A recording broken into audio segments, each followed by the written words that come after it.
Doctor Mahathir محمد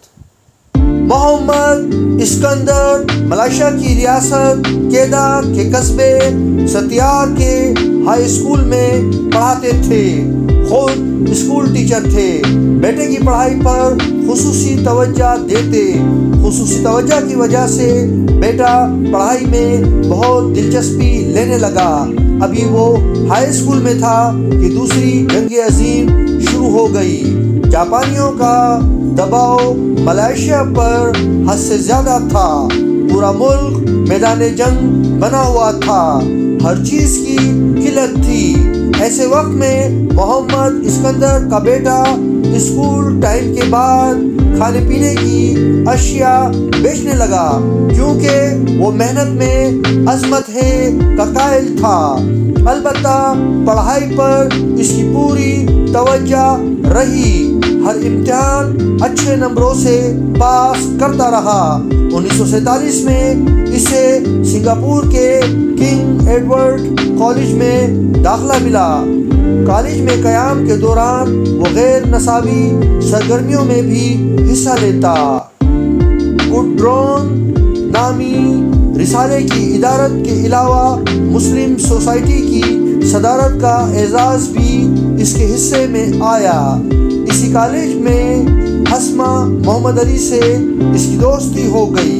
college چھوڑنے کے بعد بھی یہ دوستی برقرار رہی، بلکہ مزید قربت آئی، اور پھر یہ دوستی اگست 1956 میں شادی میں بدل گئی۔ وہ 1953 میں MBBS کرنے کے بعد سرکاری ملازمت میں آ چکا تھا۔ زندگی خوشگوار گزر رہی تھی کہ 1957 میں اس نے استعفیٰ دے دیا اور آبائی شہر الور سیتار میں کلینک کھول دیا۔ ہاتھ میں شفا تھی، پریکٹس خوب چلی۔ جلد ہی اس کا شمار شہر کے کھاتے پیتے گھرانوں میں ہونے لگا، جبکہ 60% لوگوں کا علاج مفت کرتا تھا۔ بنام خدا غربا کی خدمت اللہ کو اتنی بھائی کہ اسے عروج ملتا گیا۔ 7 سال کی پریکٹس کے بعد اس نے عملی سیاست میں قدم رکھا۔ 1964 میں وہ ممبر آف پارلیمنٹ منتخب ہو گیا۔ 1969 میں جب دوبارہ انتخابات ہوئے تو اسے شکست ملی، کیونکہ شہر میں تعصب کے بادل گھر آئے تھے۔ اسی دوران 13 مئی 1969 کو نسلی فسادات کی آگ بھڑک اٹھی۔ اس نے وزیر اعظم کو خط لکھا جس میں انتظامیہ کو کڑی تنقید کا نشانہ بنایا۔ 1970 میں اس نے ایک کتاب لکھی جس میں مقامی آبادی کو تعمیری تحفظ دینے پر زور دیا گیا۔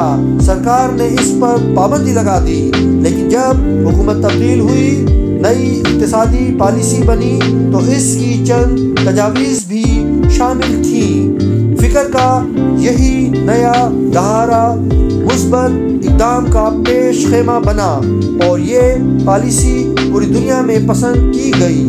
1973 میں اسے سینیٹر بنا دیا گیا۔ 1974 میں اس نے انتخاب لڑا اور فتح یاب ہوا۔ وزارت تعلیم کا قلمدان ملا۔ 15 دسمبر 1978 کو نائب وزیر اعظم کا عہدہ ملا اور 16 جولائی 1981 کو وزیر اعظم کا۔ اس کی بنائی ہوئی پالیسیوں نے ملک کا رنگ و روپ ہی بدل دیا۔ وہی ملک جہاں افلاس، تندرستی اور بیماری کا دورہ تھا، وہاں خوشحالی آ گئی۔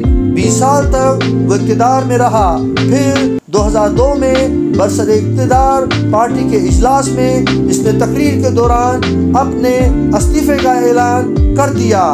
پورا ملک ہل کر رہ گیا۔ نہ ملک قیادت میں تبدیلی کے لیے تیار تھا، نہ پارٹی انہیں رخصت کرنے پر آمادہ تھی۔ پارٹی ارکان نے ان سے مہلت مانگی۔ بڑی مشکل سے اس نے مزید 1.5 سال تک عہدے پر رہنے کی منظوری دے دی اور 31 اکتوبر 2003 کو سبکدوش ہو گیا۔ اس عہد شکن جس نے اپنے ملک کی تقدیر بدل دی، اسے ہم ڈاکٹر مہاتیر محمد کے نام سے جانتے ہیں۔